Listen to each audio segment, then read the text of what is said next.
to another brand new video, and if you're watching this, you've probably already guessed by the name of the title what this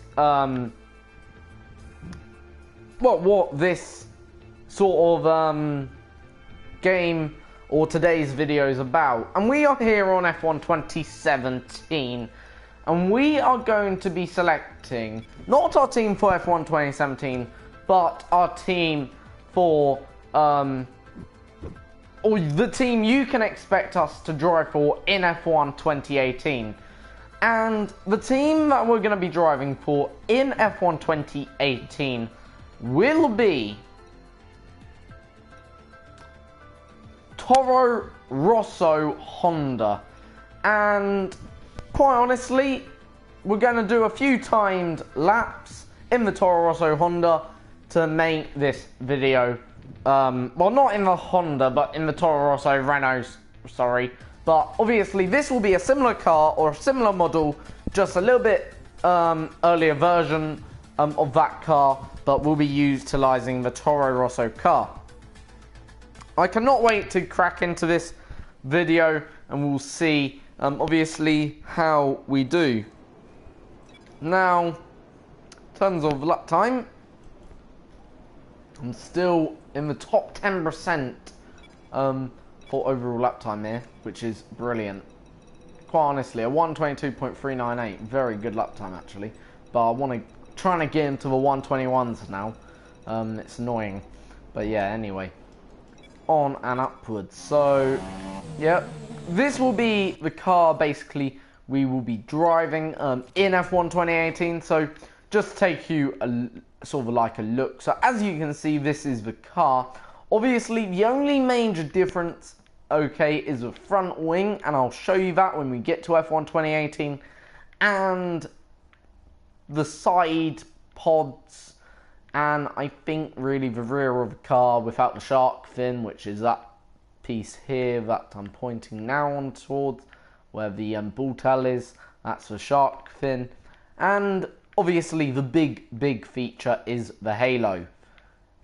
Otherwise, this car is practically, you could say, a F1 2018 spec car. Also, the other thing is, the only other difference is, for this car, is that it's the, what you call it, the halo, that's it, yes, the halo. Obviously now in F1 2018 they have what they call the halo, which sort of covers the driver's head, which starts basically where that small piece of mount is there, and it basically goes back to where them radiators are, cooling down the driver sort of thing, and that's basically the halo there for you. Of course, you know, otherwise, you know, these cars are practically all the same. In other terms, the F1 2018 car isn't much different to the F1 2017 car. Apart from also maybe it's got a more powerful engine, a more reliable engine maybe, or who knows what Honda have done.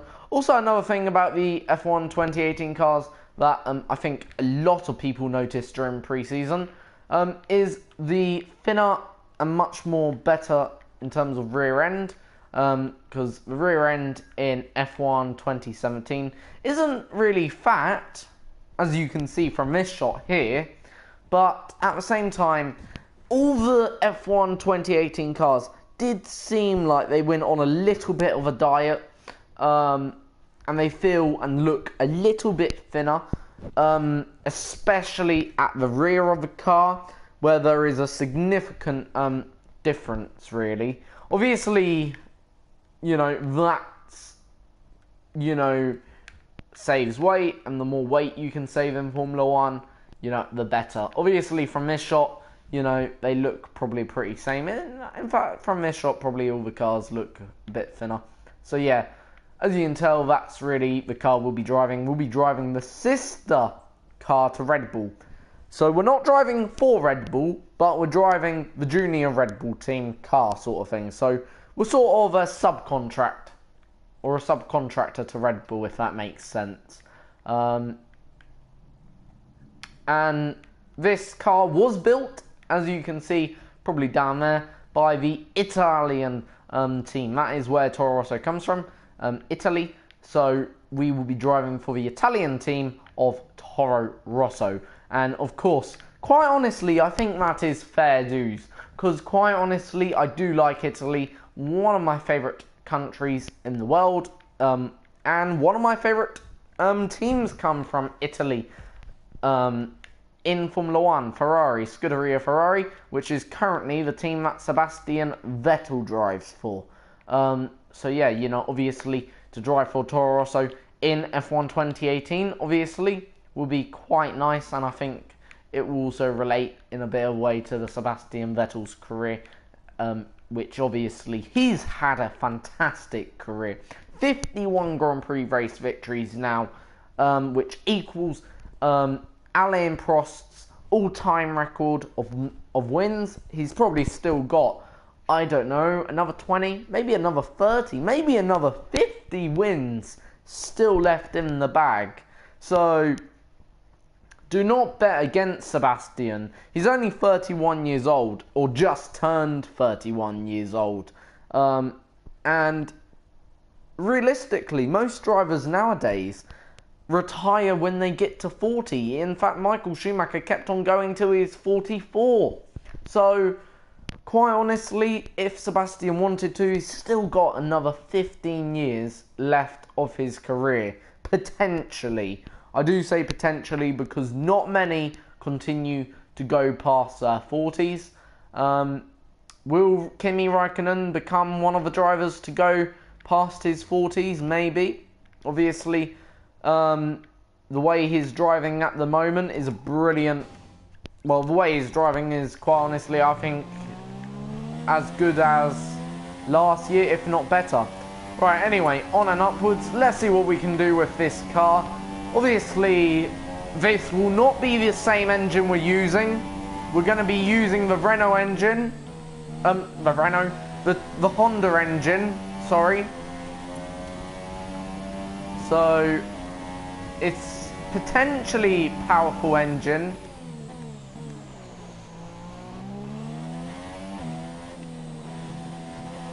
But maybe not as powerful as Renault. Renault probably will be our main competitors.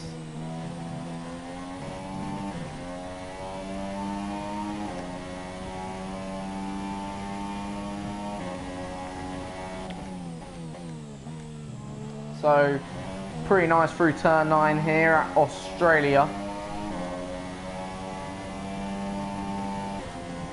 What will this first lap be? Obviously, weren't expecting anything flying here in the Toro Rosso first lap, of course. I wouldn't expect to beat a 122.398 in a Toro Rosso, but maybe if we can get within about a few seconds of that, that'd be a decent lap time.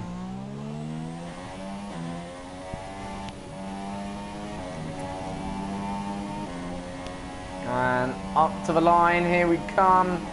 It's a 128.970. So, right, that's our first lap done then. We're going to do about 5 laps in this Toro Rosso to see what it's like. And obviously, then we'll expand on the career mode. So, obviously, a pretty decent lap then there. Obviously, that's obviously our first lap. So, that's basically a banker lap, if you would like to say. Basically just first try and hit the target lap. So if we can improve by a second, then that'd be a better lap, and that'd be a good second lap. So if we can get within about 3 seconds, that's the target of the Mercedes. But yeah, a little bit now about the career mode in F1 2018. So basically I'll be uploading videos once a week, at least. Maybe a few more than that, who will wait and see.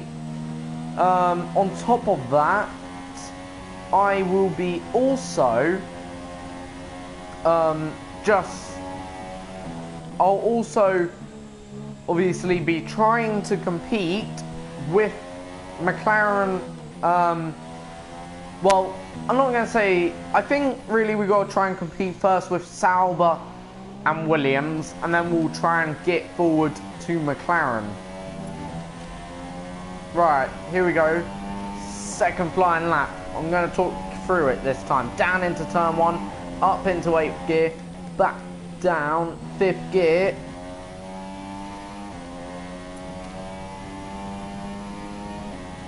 Flat out now, all the way.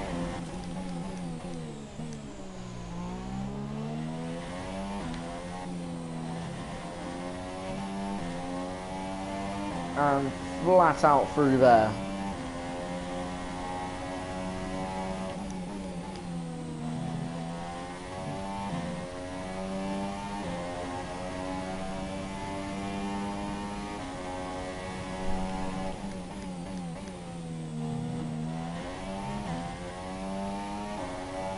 So we're at 2 seconds right now, so there's a real chance we'll be improving here.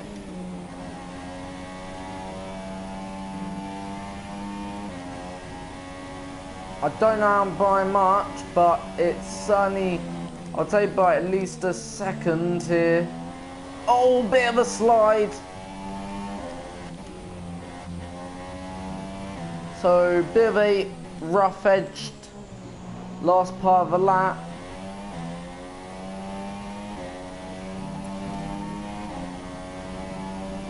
Can we stay within the 5-second mark? Yes we can. So that's a 1:27.435 then there. So a bit of an improvement then there. Bit of a scruffy last sector. Easily lost about, I'd say, a good half second, maybe a second. So realistically, we're probably within the 4-second range if we do another lap. Right. So yeah, as I was saying, at first, basically, I'll explain it afterwards. We'll do 2 more laps. But basically what I'm saying is we really want to compete with Williams and Sauber at first, and hopefully at a later date during the later part of the season we'll be able to compete with the likes of, well, the likes of really McLaren Renault. Because quite honestly, I feel McLaren Renault, they are a very, well, McLaren's always a good team, but I feel like McLaren Renault this season have let down in some sense all their fans, because they promise podiums and potential wins, and right now they're struggling to get 8th and 7th. Right, 5th and final lap here.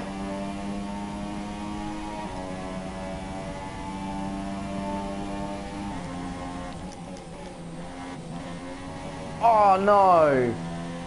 Right, we'll restart that, because really that was half the attempt, if that makes sense. We did not even get...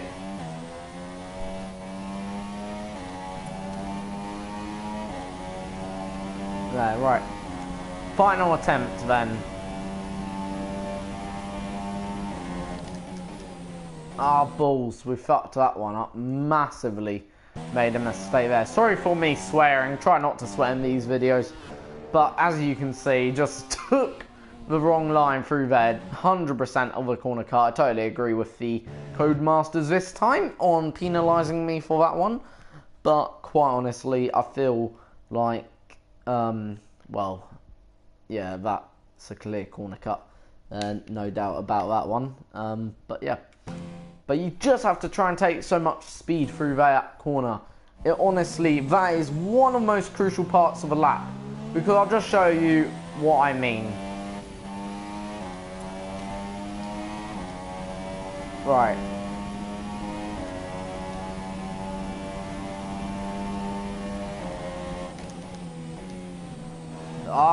See, right. That's what I mean, okay, right. Just have a look, okay. I know this, you're probably getting out, why am I doing this? But, right, point is, okay.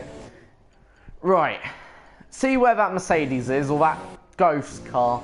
That is the perfect line. And as you can see, 2 wheels are just on the track, whilst the other 2 wheels are pointing off the track. If you do what I did, you're going to understeer, and you'll see what I mean by understeer. You just understeer.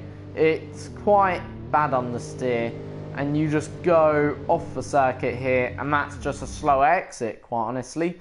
And literally, you're about a millimetre away from, obviously, well, you're on the grass, you're slowing down, you're not getting the best acceleration, and you have to be careful. Basically, you're spinning all the time, you're spinning your rears, and, oh, I mean, you know, that corner, it may look easy, but because you're going through that corner, that one corner at such a high speed, you have to get it pinch perfect.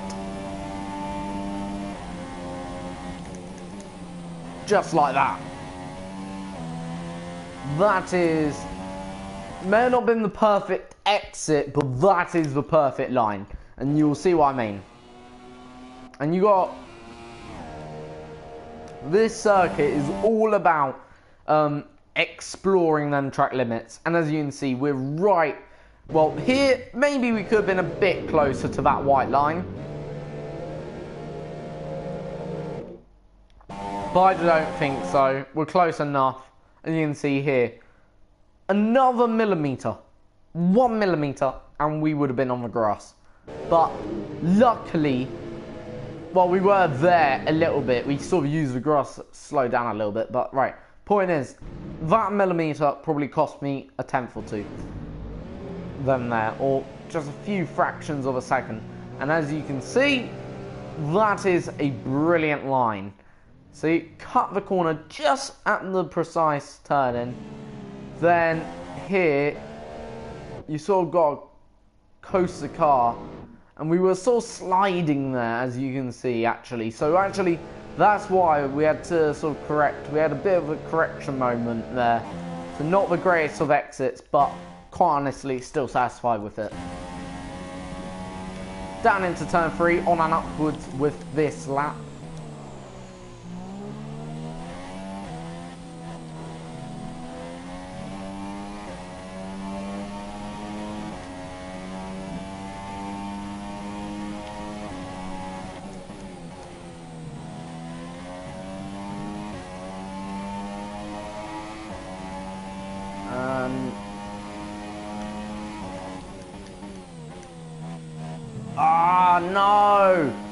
No, just sort of had a bad moment through there. Right, we're gonna go for a second lap.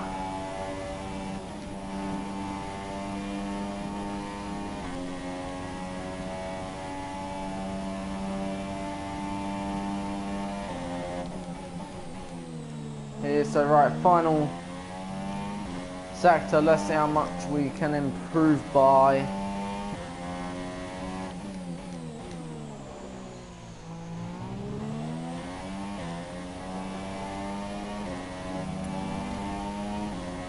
Right, final few, and we're not going to improve them there, not by much anyway.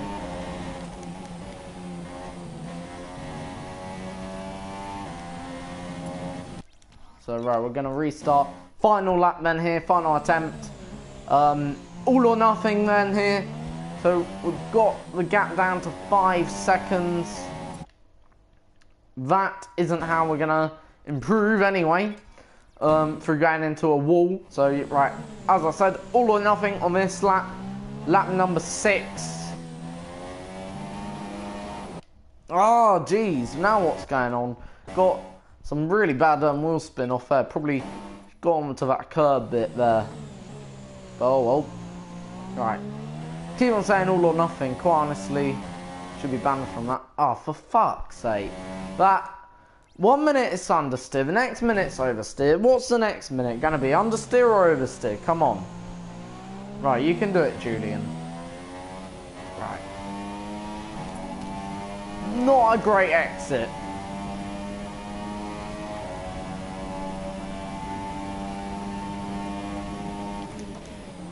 Ah, no. How? thought we ballsed that one up there, definitely.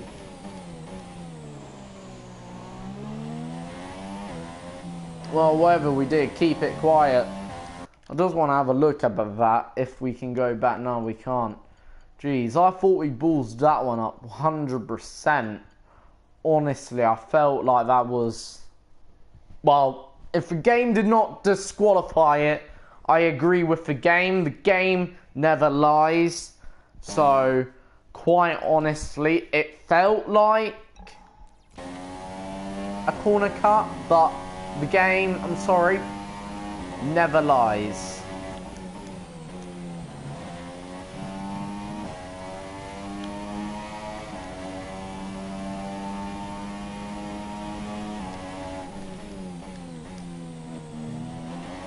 Oh no!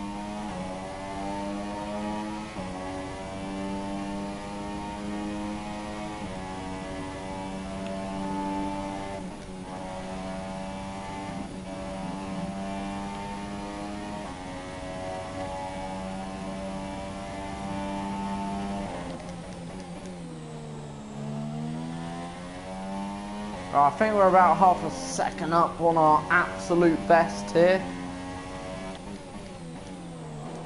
Oh no, we're definitely no longer half a second up. Right, that is all of the attempts, so... Well, it wasn't meant to be. But yeah, the quickest lap then there was a 1 minute 27.745.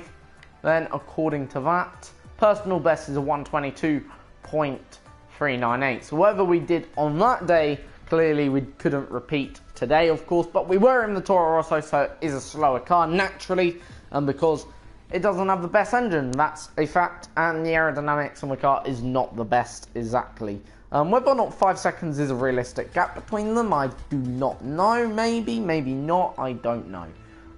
But yeah, anyway, let's discuss a bit about career mode.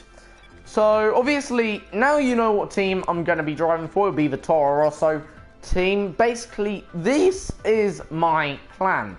So my plan is to compete with Sauber, who so far this season actually have been quite impressive, to not to lie.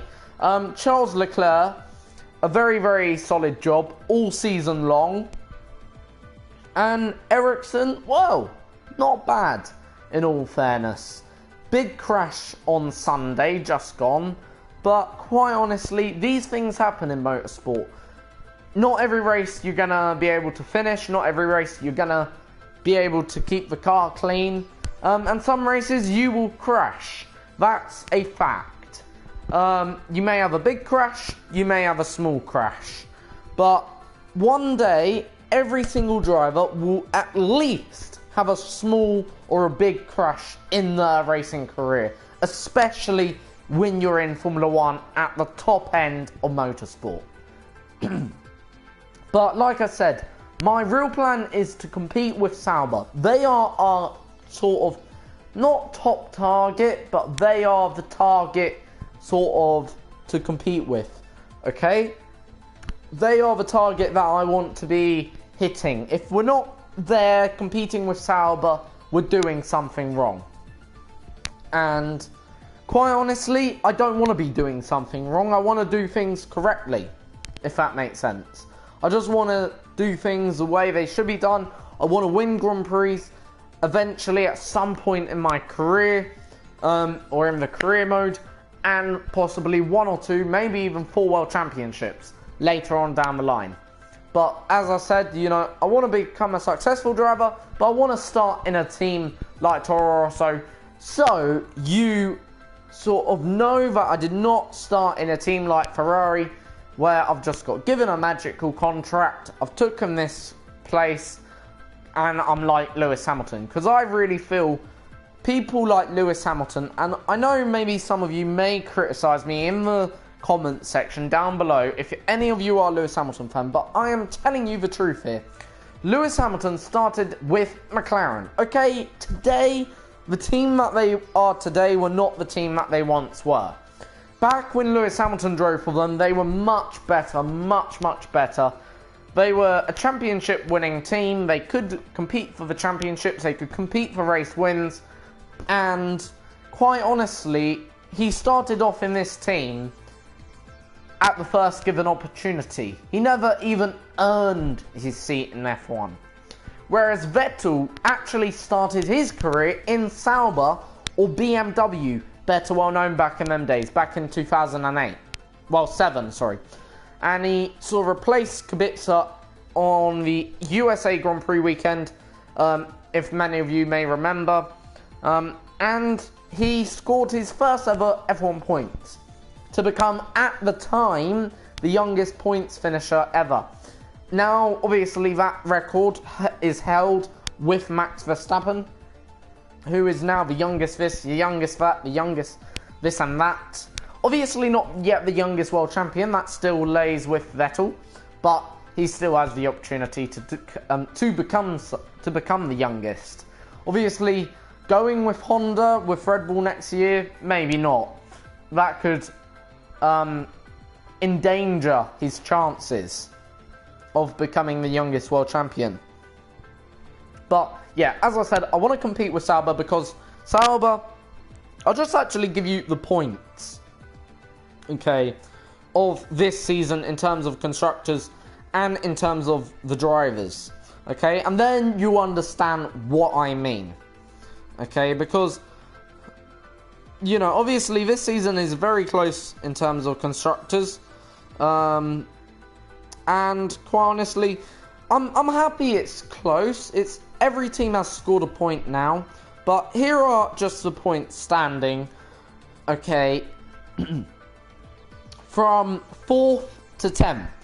So Renault has 70 points. That's this team here. Haas, which is here, has 51. Force India Mercedes, which is this one here, 49. McLaren, Renault, has 48. Then Scuderia Toro Rosso, which will be the team I'm driving for in career mode, has 19 points. And Sauber, which is the team I was just on about, has 16 points. So only 3 points separating Sauber and Toro Rosso, Honda. So quite honestly, I think the team that we've got to aim to beat in F1 2018 has to be Sauber, first and foremost. If we can beat them, then the next team that we need to aim and beat is McLaren Renault. Obviously, the reason why I've not mentioned Williams yet, Williams Mercedes, is because Williams Mercedes only has 4 points. So that means to me, it's not really a target, it's a must-beat Williams. Whatever we do, we cannot be defeated by a Williams. I'm not saying we cannot ever finish behind a Williams, because of course, maybe one race per season, you have that just weird race where the top teams just fail to score any points. You know, I'm just saying hypothetically, and Williams managed to score points and outrace us. You could have just one of them races. I hope not, but you never know, of course, because sometimes I've had them in this game. You have a very good qualifying and just something, for some reason or another, during the race, everything just unravels and you're going backwards, not forwards, backwards. And I just want to obviously for me, it's a must to beat Williams, at least. But we have to aim to beat Sauber.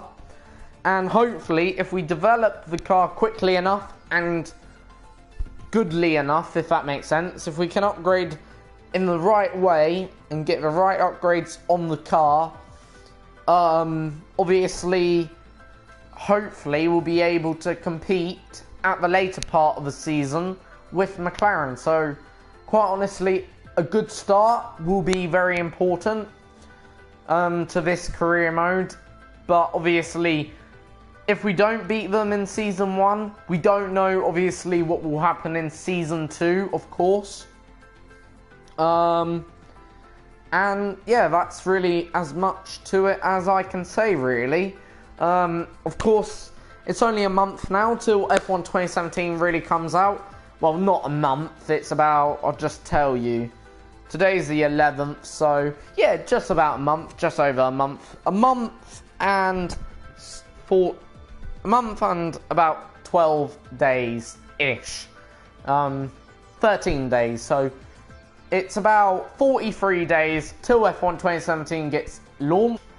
Of course, can't wait, first and foremost, and you now know with a month to go the team I'll be driving for, and also on top of that, you know my targets for F1 2018.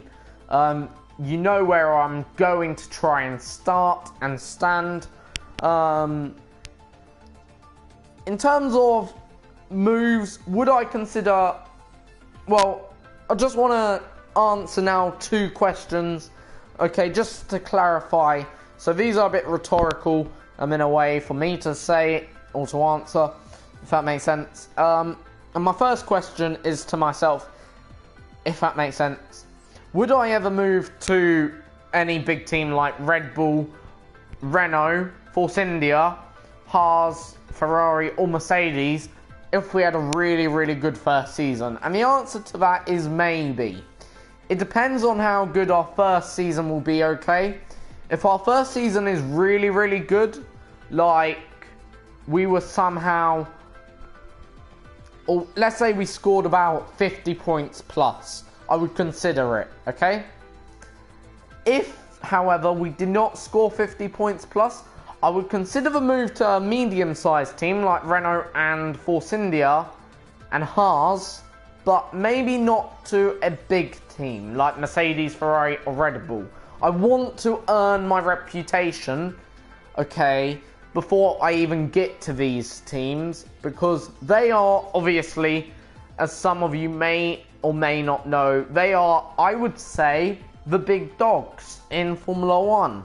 And being the big dogs in Formula 1, being the best teams in F1, what are they looking for? The best drivers.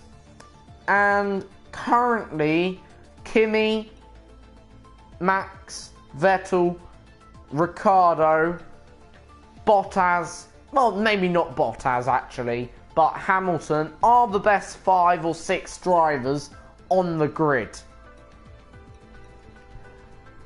Whereas here at Williams, at Force India, at Renault, at Scuderia Toro Rosso, at Haas, at McLaren, at Sauber, yes, okay, they will say they want the best drivers on the grid and they are always looking for the best, but are they really? That is my big question. Are they really looking for the best drivers? No, of course not. Maybe McLaren are, but Mercedes, well, the rest of them, Sauber, Haas, Toro Rosso, maybe not so much Renault, but Force India and Williams are looking for okay drivers, good enough to score points every single race roughly, or every race now and again. Of course, they want to have the best drivers, I would imagine, deep down, but of course, because of our financial situation currently, with all 4 of these teams, they cannot have the best drivers on the grid. Whereas McLaren, because they're a rich team and they have other fundings, they can have the best drivers as well. But like I said, Sauber, maybe not so much Haas, but Toro Rosso certainly, Force India certainly, and Williams certainly. They really are not looking for the best, but they're looking for good talent, good enough to score points, and to compete in Formula 1. And quite honestly, I think that is what Formula 1's about. There's 2 championships, I would say, in Formula 1. Like imaginary championships. if that makes sense. We got the real championship, the drivers and constructors, but in terms of these three teams, they are the big teams, whereas these teams here are not so big, if that makes sense. Maybe not McLaren, Honda, because McLaren were pretty decent back in the day, as we all know, but they just fell off somehow or another. Obviously, Haas are not that great. Toro Rosso are not that great. But these are the teams that make up the midfield, as they call it. And being a midfield team, obviously, you know, we'll have to wait and see. But yeah, anyway, thank you for watching. I hope you have enjoyed this video. I have now told you the team I am taking, or I am going to be dealing with in F1 2017. So I hope you have a very, very decent day. Cannot wait till F1 2017 comes out beforehando on the 24th of July. I'm not saying there'll be a video released on that date, but there is a new game coming out. It's Train Sim World. Looking forward to playing it. Hopefully it'll be a decent game. When it does come out on the PlayStation 4, which is only in a few days now, less than 13 days till launch, I will, well, I've already pre-ordered it, and I will be obviously getting it soon, and playing it soon. And of course, when I do play it, once everything's downloaded, if that makes sense, or all the content has been installed, I will most probably do a video on it after a few, what you call it, just after getting used to it. I'll be doing a video and learning, and you could probably expect maybe that video to come out on the 25th, maybe 26th or 27th, somewhere around that date. As I said, thank you for watching. I hope you have enjoyed this video. Please leave a like if you have. Please leave a comment, and of course, if you feel I am not making the right choice, tell me what team you would like me to drive for, and I will listen to that, because you never know. I may, obviously, because in a month, people do change their minds. I have changed my mind before, and maybe you may want me to drive for a different team like Haas. You may even want me to drive for Ferrari. However, right now, as things stand, I will be driving for Toro Rosso at the moment, but unless you say otherwise, or enough of you say or give support and say drive for this team, I will listen to that potentially. Thank you for watching. Take it easy, have a good evening, and see you next time, which will be on the around the 22nd, before the German Grand Prix, when we do modern car versus classic car. And I just want to quickly show you all the cars that will be taking part in this one. We'll be taking the Mercedes, the Ferrari, and that is it out of them few. Yeah, the Mercedes and the Ferrari. Okay, and we'll be putting it up against the famous 1998 McLaren, the 2002 Ferrari, the 2004 Ferrari, and the 2008 McLaren, and the 2010 Red Bull. And the circuit, though, because obviously the circuit quickly is not, well, Germany is not on this circuit sort of thing. We will be using a special circuit. We will be using the Japan short circuit layout, so it could be a close one. Obviously, expectation is on the Ferrari and Mercedes. Oh yeah, and the other car was the Williams. Sorry, that was it. The Williams and the Force India. That was it. Forgot about them too, because they have Mercedes power engines. So yeah, we'll be using the Japan short circuit in Japan. Bit weird, but of course, like I said, there, as you can see, where is Germany? Unless we do it in Belgium, but then the Belgium Grand Prix will be coming up. And we'll probably do that on the new game, after the game has come out, which isn't too long now. or as I said, in a month. But then, obviously, we've got Hungary to deal with in, I think, 2 weeks after that, or a week after that. So thank you for watching. Take it easy. Have a good evening. See you next time.